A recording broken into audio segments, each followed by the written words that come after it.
Hi అండి, welcome back to ఆహా భలే రుచి. ఈరోజు వీడియోలో ఎంతోమందికి ఫేవరెట్ రెసిపీ అయిన జున్నును ఎలా తయారు చేసుకోవాలో చూద్దామండి. స్వచ్ఛమైన జున్ను పాలతోటి జున్నును పర్ఫెక్ట్గా ఎలా తయారు చేయాలో చూద్దామండి. మీరు ఒకసారి జున్ను పాలు దొరికినప్పుడు ఇలా కొలతలతోటి చేసి చూడండి. జున్ను చాలా పర్ఫెక్ట్గా వస్తుందండి. టేస్ట్ కూడా చాలా బాగుంటుంది. మరి లేట్ చేయకుండా జున్నును ఎలా తయారు చేయాలో వీడియోలోకి వెళ్ళి చూసేద్దాం. ముందుగా నేను ఇక్కడ జున్ను పాలను తీసుకుంటున్నాను. ఫస్ట్ డే జున్ను పాలండి ఇవి. నేను వచ్చేసి 2 గ్లాసులన్నర వరకు తీసుకుంటున్నాను. ఫస్ట్ ఒక గ్లాస్ వేసుకుందాం. మనం అన్నీ కూడా కొలతలతో చేసుకుందామండి ఇదే గ్లాస్ తోటి. అలాగే రెండో గ్లాస్ కూడా జున్ను పాలు వేసుకోవాలి. ఇలా జున్ను పాలు వేసుకున్నాక ఇప్పుడు మూడోది కూడా నాకు అర గ్లాస్ వరకు అయిందండి.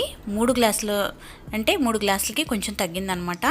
అలా జున్ను పాలు వేసుకున్నాక ఇప్పుడు నార్మల్ పాలు ఉంటాయి కదా, మనం రోజు వాడుకునే పాలు, ఆ పాలని ఒక 2.5 గ్లాసుల వరకు వేసుకోండి. అంటే ఒకటికి ఒకటి వేసుకుంటే సరిపోతుంది. మీరు మరీ పాలు చిక్కగా ఉన్నాయనుకుంటే కొంచెం వేసుకోవచ్చు. ఇలా మనం పాలను కూడా వేసేసుకోవాలి.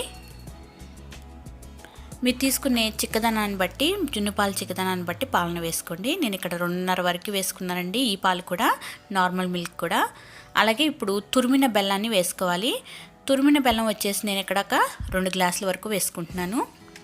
సేమ్ అదే గ్లాస్ తోటి ఒక 2 గ్లాసుల వరకు బెల్లాన్ని వేసుకోవాలి. నేను ఇక్కడ 2 గ్లాసుల వరకు బెల్లం వేసుకున్నానండి. ఇప్పుడు ఒక పావు గ్లాసు షుగర్ని కూడా యాడ్ చేసుకుంటున్నాను. మీకు 2 గ్లాసుల బెల్లం స్వీట్ సరిపోతుంది అనుకుంటే అప్పుడుతో ఆపేయండి. ఇవి పంచదార వేయాల్సిన అవసరం లేదు.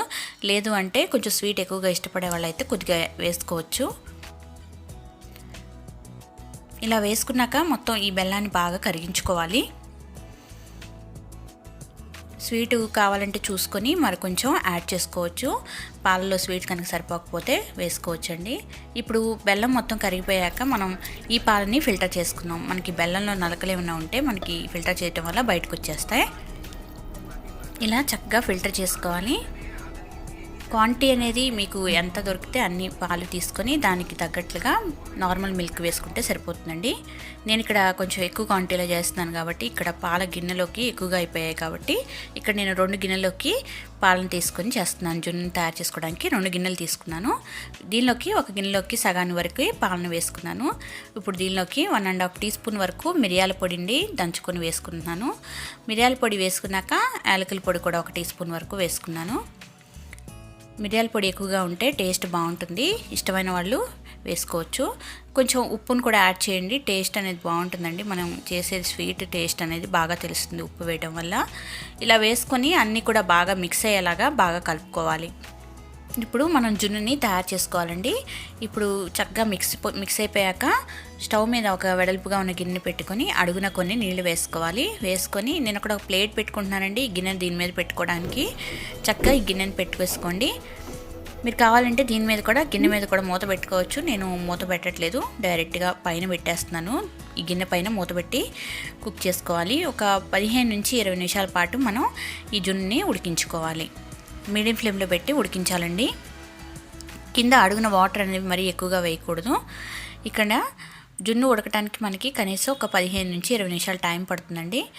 చూసారు కదా, జున్ను చక్కగా ఉడికిపోయింది. నేను ఇక్కడ ఒక 20 నిమిషాల తర్వాత చూపిస్తున్నాను. చూసారు కదా, చక్కగా పాలు అనేవి ఏం లేవు, చక్కగా ఉడికిపోయింది. ఇలా చక్కగా ఉడికాక దీన్ని స్టవ్ ఆఫ్ చేసేసుకొని పూర్తిగా చల్లారనివ్వాలండి. చల్లారాక నేను ఇక్కడ ఒక గంట సేపు ఫ్రిడ్జ్లో పెట్టి తీసాను. ఫ్రిడ్జ్లో పెట్టడం వల్ల మనకి చల్లగా కావాలంటే ఫ్రిడ్జ్లో పెట్టుకోవచ్చు. లేదంటే పూర్తిగా చల్లారాక ఇలా సైడ్స్ని స్క్రాప్ చేసేసుకొని రివర్స్ చేస్తే మనకి డైరెక్ట్గా వచ్చేస్తుందండి. జున్ను అనేది గిన్నె నుంచి సపరేట్ అయిపోతుంది. ఇప్పుడు ఒక ప్లేట్లో పెట్టేసుకొని రివర్స్ చేసి ట్యాప్ చేస్తే జున్ను చక్కగా ఉడిపోతుంది.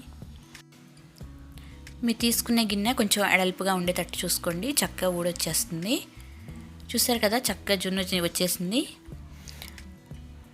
చాలా బాగుంటుందండి. ఇలా కొలతలతోటి చక్కగా ఇలా చేసి చూడండి ఒకసారి, మీకు కూడా చాలా పర్ఫెక్ట్గా వస్తుంది.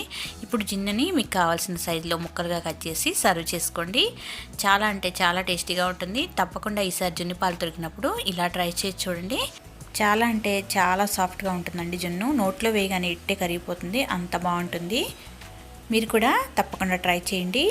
మీకు ఈ రెసిపీ నచ్చినట్లయితే లైక్ చేయండి, షేర్ చేయండి, కామెంట్ చేయండి. మరిన్ని వెరైటీ రెసిపీస్ కోసం మన ఛానల్ని వెంటనే సబ్స్క్రైబ్ చేసి పక్కనే ఉన్న బెల్ ఐకాన్ని క్లిక్ చేయండి. Thank you for watching.